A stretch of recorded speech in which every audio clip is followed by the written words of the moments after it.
warahmatullahi wabarakatuh. Waalaikumsalam warahmatullahi wabarakatuh. Alhamdulillahilladzi khalaqal mauta wal hayata liyabluwakum ayyukum ahsanu amala wa huwal azizul ghafur. Ashhadu an la ilaha illallah wahdahu la syarikalah wa ashhadu anna sayyidana Muhammadan abduhu wa rasuluhu la nabiyya ba'da. Allahumma salli ala sayyidina Muhammad wa ala alihi wa ashabihi da'aimil Islam. Alhamdulillah, kembali kita melaksanakan majelis taklim pada setiap Senin malam Selasa yang insyaallah kita ditetapkan Allah sebagai hamba-hamba yang istiqomah di dalam kebaikan, istiqomah di dalam menuju jalan-jalan yang Allah ridhoi untuk mencapai kepada keridhaan Allah, hidup di atas dunia dan hidup di akhirat kelak. Selalu saya sampaikan bahwa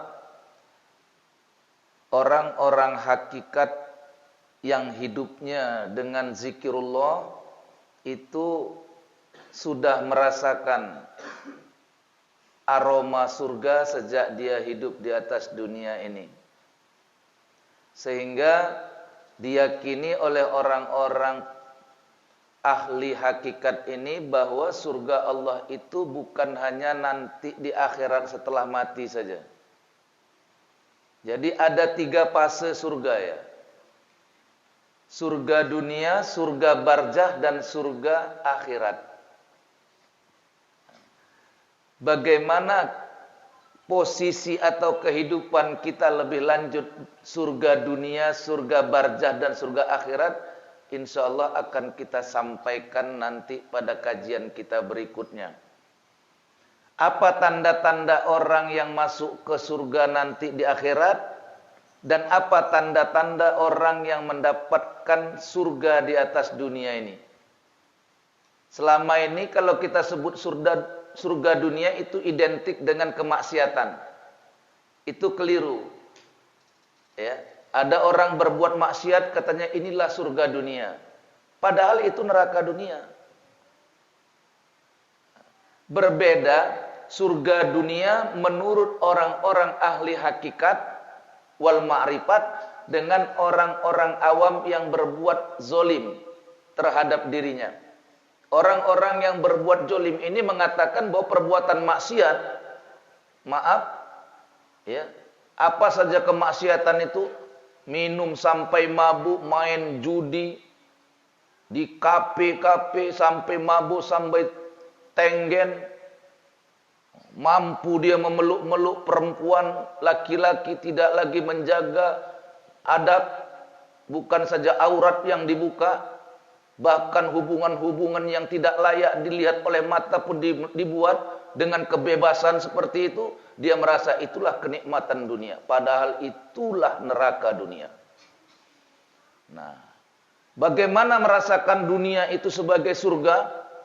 Sehingga orang-orang tasawuf surganya sudah ada sejak dunia ini. Dia sudah merasakan surga. Karena kalau orang tidak merasakan surga sejak di dunia, itu positif nggak akan masuk dia ke dalam neraka, ke dalam surga. Orang yang sudah merasakan di atas dunia ini neraka, nanti ada juga neraka di akhiratnya. Jadi kita masuk ke dalam surga akhirat atau neraka akhirat itu nanti tergantung dengan hari ini. Kalau hari ini kamu sudah merasakan surga, positif kamu masuk dalam surga nanti di akhirat. Kalau kamu sudah merasakan neraka ketika kamu hidup di atas dunia ini, maka positif kamu nanti pun masuk di dalam neraka. Nah itu dia. Itu berbanding lurus, bukan berbanding terbalik. Makanya doanya Rabbana atina fid dunya hasanah wa fil akhirati hasanah wa qina azabannar. Ya Allah, berikan kami kehidupan yang baik di atas dunia dan kehidupan yang baik di akhirat, dan lepaskan kami daripada api neraka. Coba, kebaikan dunia dan akhirat. Neraka juga itu. Coba lihat kalimatnya itu. Rabbana atina fid dunya hasanah. Ya Allah, berikan kami kehidupan yang baik di dunia. Berikan kami ya Allah gitu. Dan beri kami kebahagiaan hidup nanti di akhirat. Kita minta kebaikan hidup dunia dan kebaikan hidup akhirat, baru ditutup doanya waqina azabannar, dan lepaskan kami dari siksa api neraka dunia dan akhirat. Ya. Kebaikan dunia dan akhirat. Minta juga dilepaskan daripada api neraka dunia dan akhirat juga. Jadi ada neraka dunia, ada neraka akhirat. Ada surga dunia, ada surga akhirat. Yang masuk surga akhirat itu orang yang sudah masuk dalam surga dunia saat ini. Yang masuk nanti neraka akhirat orang yang sudah masuk dalam neraka dunia sekarang ini. Nah, itu nanti akan kita jelaskan ciri-cirinya. Pada malam hari ini kita enggak menjelaskan itu karena kita akan terkait masih dengan sambungan kajian kita yang lalu. Ini hanya pengantar. Ini hanya pengantar untuk nanti kita sampaikan pembahasannya pada kajian kita yang akan datang. Kelanjutan kita pada malam hari ini adalah pasal kelima tentang bab adab menuntut ilmu. Ada 5 adab menuntut ilmu. Yang sudah saya jelaskan 4. Ini yang kelima, berarti ini yang terakhir dari bab adab menuntut ilmu. Tidak ada salahnya saya review kembali ke belakang. Yang pertama adab menuntut ilmu itu adalah mutolabah. Menuntut dengan seorang guru. Mutolabah artinya menuntut. Artinya belajar dengan seorang guru. Face to face. Datang kepada guru. Itu syarat pertama kalau mau belajar ilmu agama. Harus ada gurunya. Karena guru bertanggung jawab terhadap apa yang diajarkannya dunia dan akhirat. Nah. Jadi kalau ada seorang murid belajar dengan guru, kalau gurunya salah mengajarkan, maka murid itu enggak dituntut lagi. Itu enaknya, Pak. Itu enaknya. Kalau kita belajar punya guru, kalau guru itu ngajarnya benar, maka murid dapat kebaikan dan guru dapat kebaikan dari pelajaran yang benar diajarkan seorang guru. Sebaliknya, kalau ada seorang guru mengajarkan salah kepada muridnya, maka guru itu bertanggung jawab dengan ilmu yang diajarkannya dunia akhirat. Murid itu terlepas. Itu untungnya kalau kamu punya guru mutolabah. Lalu kamu belajar dengan YouTube, tiba-tiba siapa yang tanggung jawab? Siapa yang tanggung jawab, saya tanya. Bukan nggak boleh belajar di situ. Itu bukan belajar tahap pertama. Mutolabah itu tanggung jawab Pak Guru ini. Makanya ulama-ulama kita berani bilang, barang siapa orang yang belajar tidak ada gurunya, maka dikhawatirkan gurunya setan. Itu ulama-ulama kita sudah bilang begitu. Hati-hati. Makanya lihat orang yang belajar, tiba-tiba di YouTube, dengar YouTube, terus 100% percaya dengan yang di situ, tanpa pernah belajar dengan seorang ulama, tengok macam mana kehidupan agamanya. Makin roboh. Johirnya tidak. Johirnya dia sholat sekarang. Johirnya dia puasa sekarang. Tapi batinnya remuk. Karena dia nggak mendapatkan hakikat ilmu. Tadi pagi kita baru baca hadis, apa kata Nabi? Likulli syai'in hakikoh. Tiap-tiap sesuatu ada hakikatnya. Tanda orang yang punya hakikat iman, apabila orang itu sudah redo dengan apa yang menimpanya, dan redo dengan apa yang tidak menimpanya. Nah, itu dia. Itulah rukun iman yang ke-6. Redo dia. Jadi kalau orang sholat, puasa, zakat, haji, umroh, segala macam dia kerjakan, tapi dia tidak redo dengan apa yang menimpa dirinya dan tidak redo dengan apa yang tidak didapatnya, maka orang itu tidak termasuk orang yang mencapai hakikat iman, kata Rasulullah. Makanya puncak iman itu, rukun iman yang ke-6, percaya kepada qada Allah. Itulah puncaknya, itulah hakikatnya. Kamu kerjakan sholat, kamu kerjakan puasa, kamu kerjakan ibadah, tapi hatimu tidak redha. Kok kayak ginilah hidupku nih ya. Sholat udahnya, puasa sudahnya, tapi kok kayak gini kali penderitaan nih. Kamu tidak redha dengan apa yang diberikan Allah. belum mencapai hakikat iman. Itu dia. Belum mencapai hakikat iman. Bukan nggak beriman. Ya, beda ya Bu Haja, apa ya, beda ya ibu-ibu ya. Bukan nggak beriman. Beriman, tapi belum mencapai hakikat iman. Nah, inilah yang kita kaji ini, Pak.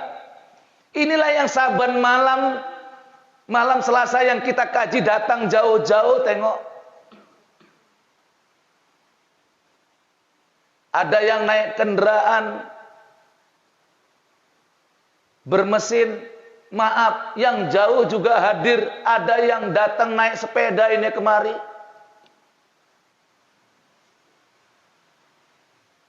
Ya.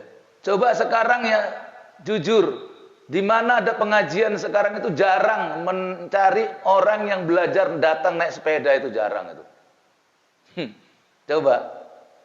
Ini kalau nggak hidayah, apa namanya lagi nih? Hah? Naik sepeda, jalannya gelap, orangnya umurnya sudah lanjut. Coba. Lah ini kan jadi apa sama kita? Lah udah tua, naik sepeda, sanggup. Saya muka rumah. Ya, depan rumah istilahnya tepleset aja sampai katanya Pak ya. Terpleset aja sampai, ya tapi enggak. Coba. Itu mutolabah. Yang kedua yang sudah kita bahas setelah mutolabah itu mutola'ah, mentelaah, menganalisa. Yang ketiga adalah waktu itu sudah saya sampaikan, muzakaroh, berdiskusi, tukar pikiran dan tukar pendapat. Yang keempat kemarin musaparoh, berjalan, melakukan perjalanan. Baik perjalanan secara johiriyah maupun perjalanan secara batiniah. Sudah saya jelaskan pada pekan yang lalu bagaimana berjalan musaparoh secara johiriyah, bagaimana perjalanan menuntut ilmu secara batiniahnya. Sudah kita jelaskan pada pertemuan yang lalu. Insya Allah malam hari ini kita lanjut pasal penutupnya. Jadi pasal yang kelima, pasal penutup daripada adab menuntut ilmu itu adalah murojaah. Murojaah artinya kembali, pulang. Makanya di dalam Al-Quran, wabashiril ladina amanu, ya, beri kabar gembira kepada orang-orang yang sabar. Alladzina idza asabathum musibatun qalu inna lillahi wa inna ilaihi raji'un. Beri kabar gembira kepada orang-orang yang sabar. Wa basyiris sabirin. Berilah kabar gembira kepada orang-orang yang sabar. Alladzina idza asabathum musibatun qalu inna lillahi wa inna ilaihi raji'un. Beri kabar gembira kepada orang yang sabar. Adapun orang yang sabar itu adalah orang yang apabila ditimpa musibah dia berkata, sesungguhnya kita ini milik Allah dan kita akan kembali kepada Allah. Makanya berkali-kali saya bilang mati itu kembali kepada Allah, pulang ke asal. Loh kok takut? Maka makna yang kelima menuntut ilmu itu adalah murojaah, kembali. Ilmu yang ada sama kita, ilmu yang kita pelajari ini kita bawa untuk bertemu dengan Allah. Kita kembali kepada Allah, kita mati dengan ilmu ini. Jadi ilmu ini yang kita pelajari ini untuk kita pakai dalam hidup di atas dunia. Kemudian ketika kita mati, kemudian sampai nanti ke alam barzah, sampai nanti hisab, sampai nanti mahsyar, sampai bertemu dengan Allah. Ini ilmunya kita bawa. Kalau ilmu matematika tinggal di atas dunia, bukan tidak boleh dituntut. Ilmu apa saja ini kita tinggal di atas dunia. Bahkan seluruh amalan kita ini tinggal di atas dunia. Tidak kita kerjakan lagi. Begitu kita mati tidak ada lagi sholat. Di barzah itu tidak ada lagi sholat. Sampai nanti masuk ke dalam surga, insya Allah masuk kita ke dalam surga, tidak ada lagi sholat, tidak ada lagi puasa, tidak ada lagi zakat. Cuman ada satu amalan yang tetap kita lakukan sejak dari dunia sampai kita mati, sampai di barzah, sampai kita masuk dalam surga bertemu dengan Allah. Ada satu amalan yang tidak kita tinggalkan, yaitu zikrullah. Ini makanya tidak main-main zikrullah ini. Di atas dunia ini kita berzikir dengan menyebut nama Allah, berzikir dengan mengingat Allah, berzikir dengan merasakan beserta Allah. Maka ketika nanti kita dibangkitkan dengan zikir la ilaha illallah, dan nanti di akhirat masuk ke dalam surganya Allah, tetap berzikir. Apa zikirnya? Menatap wajah Allah. Itulah zikirnya. Menatap wajah Allah. Apa kata Nabi? Tamaman na'mata dakhulul jannah wa liqa'a billah. Sesempurna-sempurna nikmat itu masuk dalam surga dan menatap wajah Allah, bertemu dengan Allah. Tidak ada nikmat yang lebih besar. Tidak ada. Di atas dunia ini saja orang yang ibadahnya dengan zikir itu beda dengan yang ibadahnya tidak disertai dengan zikir. Itu beda. Maka di dalam ilmu tasawuf ini, di dalam ilmu hakikat ini, di situ menuntut rasa. Bisa nggak kamu merasakan zikir itu? Kalau cerita zikir banyak orang yang bisa menceritakan fadilah zikir, keutamaan zikir, A, B, C, D, bla bla bla bla, itu banyak orang yang bisa. Tapi sedikit orang yang bisa merasakan zikir itu. Kalau ceritanya gampang, Pak. Tinggal buka buku, beli buku, baca bukunya rajin-rajin, terus ceritakan, bisa. Tapi ketika orang menceritakan itu, yang dia cuman baca buku, dan dia belum pernah mengamalkannya, dan belum pernah merasakannya, dengan orang yang menceritakan sudah merasakannya, sudah mengamalkan, itu beda. Beda. Maka yang menangkap juga beda. Nggak usah jauh-jauh, Pak. Kita ambil contoh saja. Orang yang sudah pernah ke Jakarta, udah bolak-balik ke sana, terus menceritakan di Jakarta itu begini begitu. Dia nggak lewat buku, dia sudah pernah ke sana. Dengan orang yang cuman baca buku sudah menceritakan Jakarta, tapi dia belum pernah ke sana, tapi dia tahu memang itu beda hasilnya. Begitu juga ilmu ini. Banyak. Bahkan begitu gampang sekarang orang berani membuka majelis zikir. Banyak. Padahal membuka satu majelis zikir itu, ayo, ada nggak mursyidnya itu? Karena zikir ini menyangkut masalah zohir dan batin. Menyangkut amalan zohir dan batin. Kalau cuman sebutan zikir, ya anak-anak pun banyak yang bisa. Tetapi merasakan zikir, hakikat zikir, kalau kamu belum mengamalkannya, kamu cuman bisa menceritakannya, tapi kamu nggak bisa merasakannya. Ibaratnya, Pak, kita makan yang paling enak apa? Kita punya makanan favorit masing-masing, Pak. Saya nggak tahu favoritnya Bapak apa. Tapi kalau saya mungkin lontong. Ya. Anggaplah kita ini suka makan lontong. Jarang yang nggak suka lontong ini, Pak. Orang suka makan lontong, tapi kalau dibilang lontong marah dia. Betul nggak, Pak? Ini Chandra. Ini Jaka, saya bilang suka makan lontong ya, suka makan lontong ya. Tapi kalau ada orang bilang lontong kau gitu, nggak suka, marah kita. Benar nggak? Iya. Itu masih mending. Ya, kadang-kadang kan ada. Coba. Orang yang sudah makan lontong menceritakan nikmatnya lontong dengan orang yang cerita nikmat lontong tapi dia pun belum pernah makan lontong. Ceritanya bisa jadi lebih hebat ini yang nggak pernah ini makan ini. Karena dia kebetulan pandai cakap. Kan ada ya. Tapi yang sudah pernah makan lontong ini menceritakan dengan rasa. Dia menceritakan rasa lontong. Dengan ini tadi bukan menceritakan rasanya, menceritakan pengetahuannya tentang lontong. Beda, Pak. Beda itu, Pak.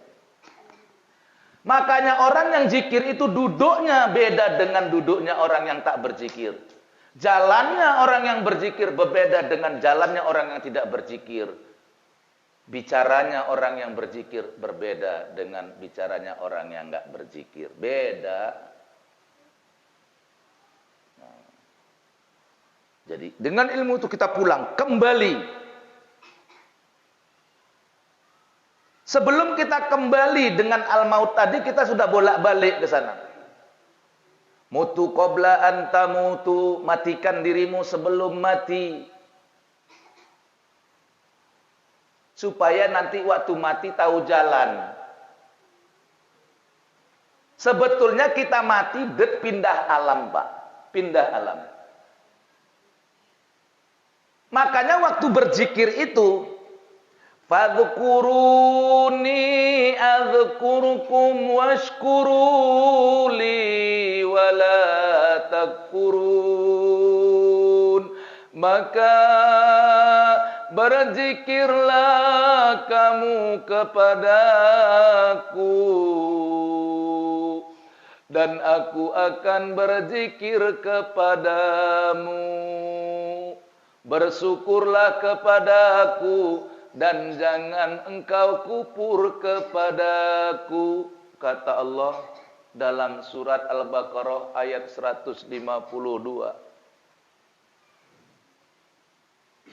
Berzikir kepadaku, kata Allah, aku berzikir kepadamu. Sebelum kita mati ke situ, latihan kita dengan mati itu. Karena sesungguhnya siksaan yang didapat oleh orang yang di dalam barzah itu apa? Enggak tahu jalan pulang. Inna lillahi wa inna ilaihi raji'un. Kita milik Allah dan kita akan kembali. Kita miliknya, kita punya dia. Kita punya dia. Kita mau kembali kepada dia. Tapi karena waktu hidup di dunia kita nggak pernah kembali kepadanya, maka waktu kau mati, kau mau kembali, kau salah jalan terus. Salah jalan terus. Nggak tahu jalan pulang. Itulah disebut orang yang tersesat. Sesat matinya. Kenapa? Nggak tahu jalan pulang. Kita milik Allah, mati mau pulang kepada Allah, tapi nggak sampai-sampai karena kita nggak tahu jalan. Makanya kau belajar ilmu ini, kamu belajar ilmu hakikat ini agar kamu tahu jalan pulang, sehingga kau punya prinsip dalam hidup ini. Wong urip golek penae jalan mati wai. Orang hidup cuma nyari enaknya jalan mati. Makanya berkali-kali saya bilang, heran kita kalau nengok orang takut dengan mati. Ini udah berulang kali, puluhan kali saya bilang. Heran, saya nggak menyalahkan, heran saja. Ngaji udah kemana-mana, Pak. Ngaji udah kemana-mana.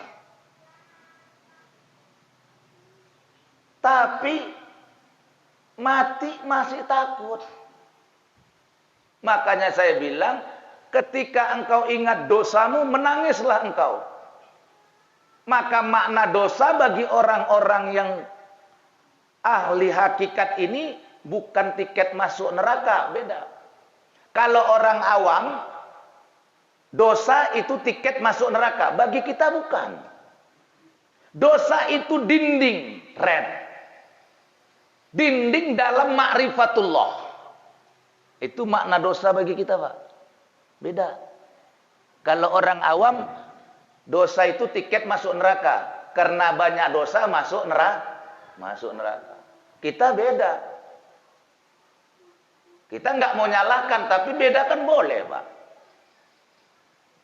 Jadi nanti udah ngaji gini jangan nyalahkan. Salah kau. Surga itu bukan tiket masuk neraka, bukan. Kita nggak boleh nyalah-nyalahkan. Tapi kita boleh beda.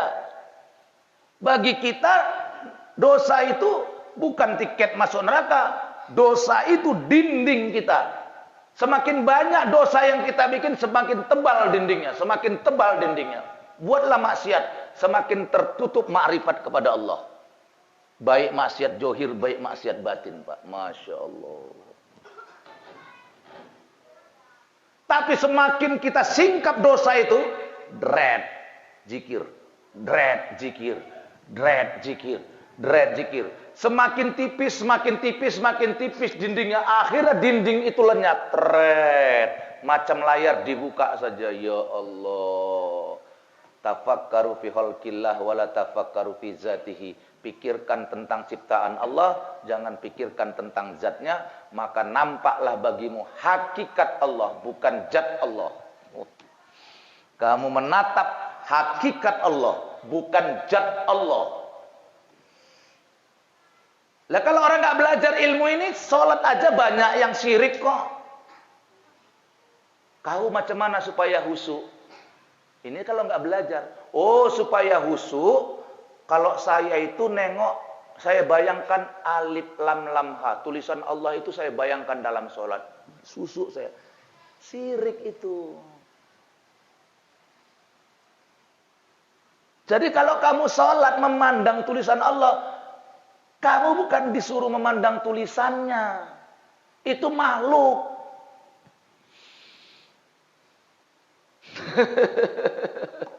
Iya, berapa banyak ini. Nah ini nggak mau belajar, nggak mau belajar. Saya itu kalau udah nengok memandang tulisan Allah, ada pula saya tuh kalau khusyuk, saya bayangkan bahwa Tuhan itu di hadapan saya. Khusyuk saya, keliru kamu, keliru. Justru itu kamu bukan khusyuk, justru itu kamu syirik hobi, syirik tersembunyi.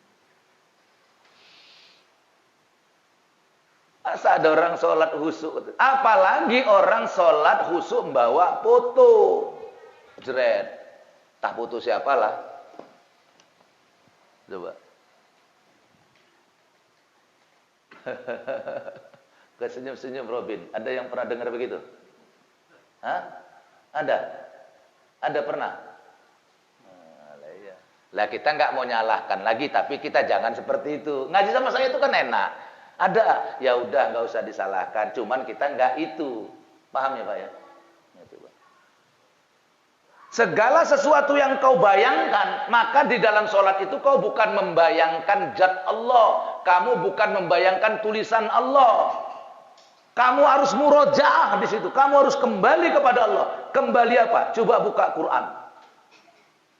Wasta'inu bis sabri was salah. Wa innaha lakabiratun illa 'alal khasiin alladzina yadunnuna annahum mulaqu rabbihim wa annahum ilaihi raji'un.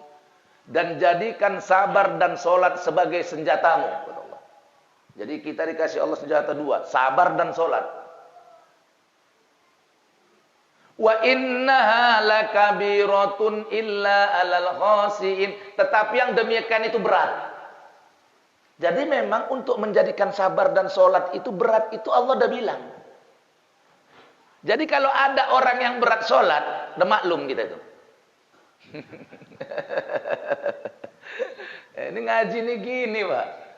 Udah maklum kita itu. Kalau ada orang berat sholat katanya kan, maklum aja kita. Karena Allah udah bilang. Wa innaha lakabiratun illa 'alal khasiin. Kecuali bagi orang-orang yang khusyuk. Orang yang udah sholat tuh Pak, berat sama dia sholat, itu udah bilang Allah memang. Berat kali memang sholatnya katanya. Memang betul tuh. Allah udah bilang. Berarti dia belum khusyuk. Sholat itu berat kata Allah. Kecuali bagi orang yang khusyuk. Kalau orang yang khusyuk ringan sama dia sholat tuh. Saking ringannya. Nggak merasa dia yang sholat. Saking ringannya Pak. Saking ringannya.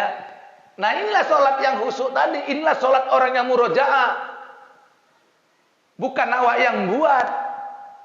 Bukan awak yang angkat tangan. Bukan awak yang rukuk. Awak diangkatkan oleh Allah. Awak dirukukkan oleh Allah. Nah ini Pak. Ini mau main-main kita ngajinya. Ya nggak dapat lah. Lah kalau udah gini ya sholatnya. Orang yang sudah gini sholatnya 1 hari 1 malam itu paling sedikit 50 rakaat. Kalau dihitung sholat fardu dengan sholat sunatnya. Lawak baru 17 rakaat udah petentang-petenteng. Seolah-olah surga dah milik awak. Padahal waktu awak sholat itu pikiran tak kemana-mana, hati tak kemana-mana, khusyuk ndak ada. Tapi ya sudah bagus daripada nggak sholat. Kalau guru saya dulu gitu.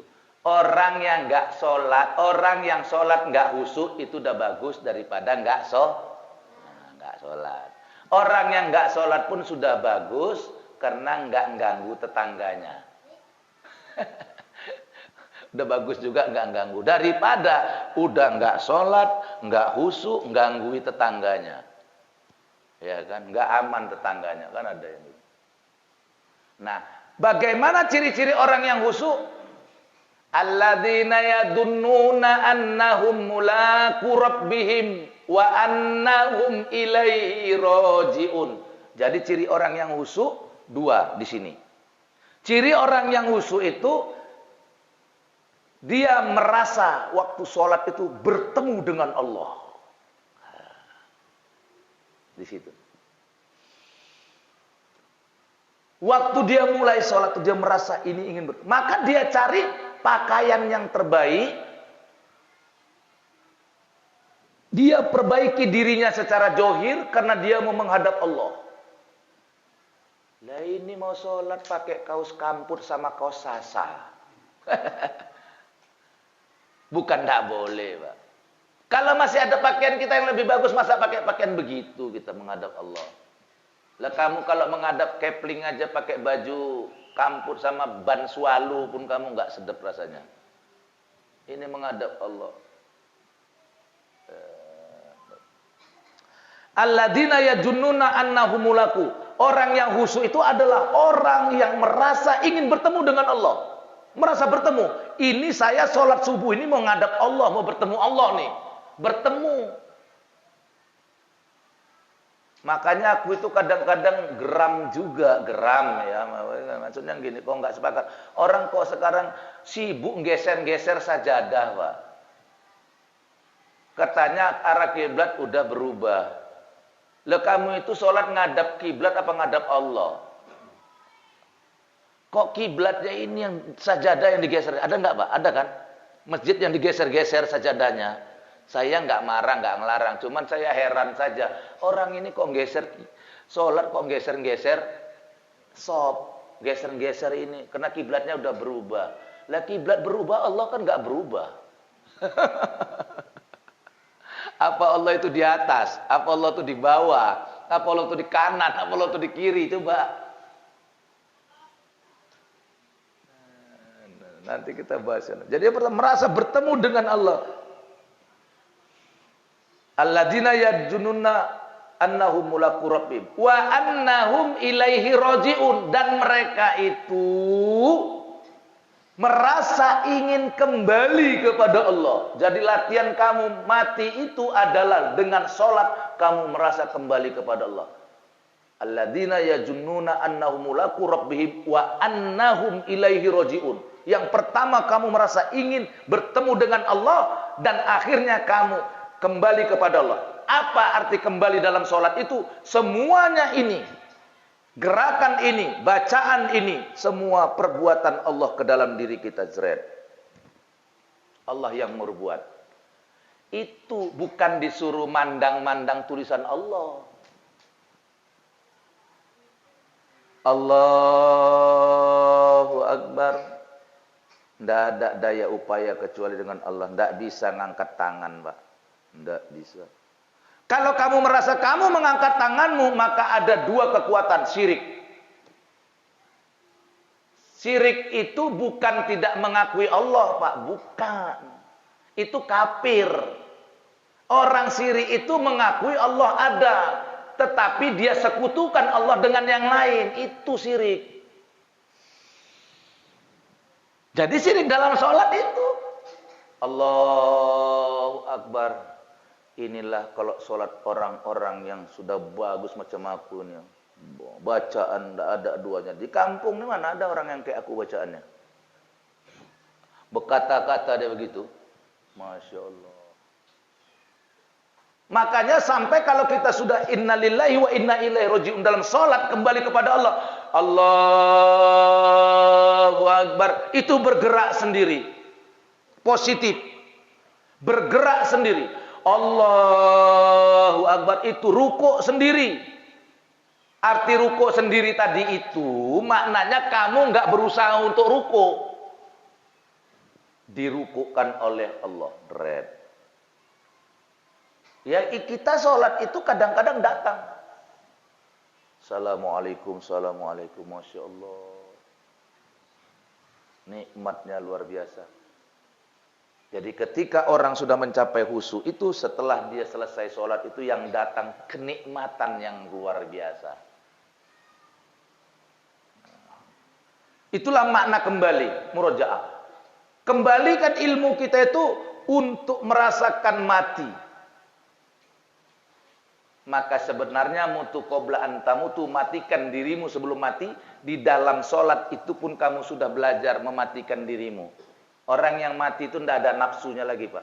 Maka coba waktu sholat itu kita nggak gerakkan dengan nafsu kita. Bukan energi kita ini. Allahu Akbar. Kita mandang Allah. Allahu Akbar. Subhanallah. Dia bergerak sendiri. Berucap dengan sendirinya. Arti dengan sendirinya. Digerakkan Allah dan kita tidak punya usaha untuk itu. Tidak ada usaha untuk itu. Masuklah kita ke dalam ma'rifatullah, kembali kepada Allah. Dikala kita hidup di atas dunia dan kembali kita rasakan kembali kepada Allah ketika kita sholat. Dalam keadaan kita khusyuk di dalam sholat kita. Ya enak saja. Bangun malam itu enak saja. Jadi kalau ada orang bilang berat sholat itu betul memang. Allah sendiri bilang. Illa alal khosi'in. Kecuali kepada orang yang beratlah. Apalagi kalau orang pesta. Ini ada beberapa orang. Pak Haji sama Bu Haja. Ntar lagi ada anaknya yang mau pesta, mau nikah, ada pesta. Lah sekarang kadang-kadang kan bidan pengantin itu malas. Sehingga sholatnya boleh dijamak katanya. Boleh sholat jamak bagi pengantin yang lagi pesta, ya nggak ada. Yang parahnya lagi keluar pula fatwanya bidan pengantinnya jamaknya itu zuhur sama asar nggak sholat nggak apa-apa, maghrib sama isya nggak apa-apa, nanti dijamak zuhurnya sampai isya dijamak. Ini bukan jamak ini. Menyemak ini. Ini kan banyak, jadi enggak. Cuman kita kadang-kadang sholat jamak ini juga, kadang-kadang kita enggak mau melakukannya dua. Karena kita satu enggak tahu cara melakukannya, yang kedua kita beranggapan masjid banyak, ngapain sholatnya di jamak, walaupun dalam perjalanan. Sebenarnya lebih bagus kita menjamak sholat, walaupun masjid berserak sepanjang jalan.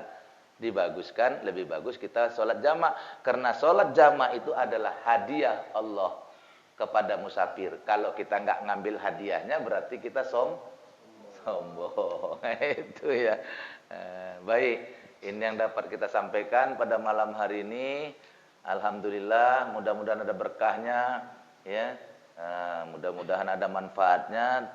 Diberikan Allah kemudahan bagi kita, kepada saya Mudah-mudahan Allah tetapkan kepada orang yang pertama mengamalkan dari apa yang sudah saya sampaikan ini, dan kita semua menjadi pelaksana-pelaksana berikutnya dari apa yang kita sampaikan, tentunya untuk mengamalkan yang baik-baiknya dan meninggalkan segala yang kurang-kurang dan tidak baiknya.